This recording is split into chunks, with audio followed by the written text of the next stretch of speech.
backgroundmusiclibrary.com.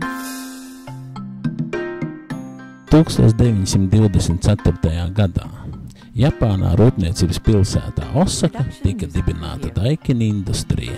Tās dibinātājs Akira Yamada un vēl 15 cilvēki aizsāka kondicionieru ražošanu privātām un industriju vajadzībām.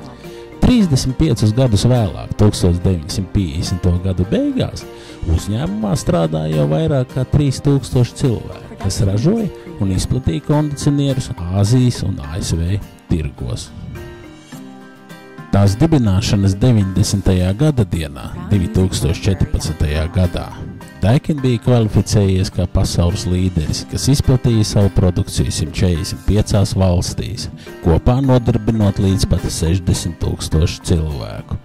Kapitāls bija pieaudzis par 85 miljardiem jēnu, kā rezultātā uzņēmums kļuva par globālo līderi numur 1.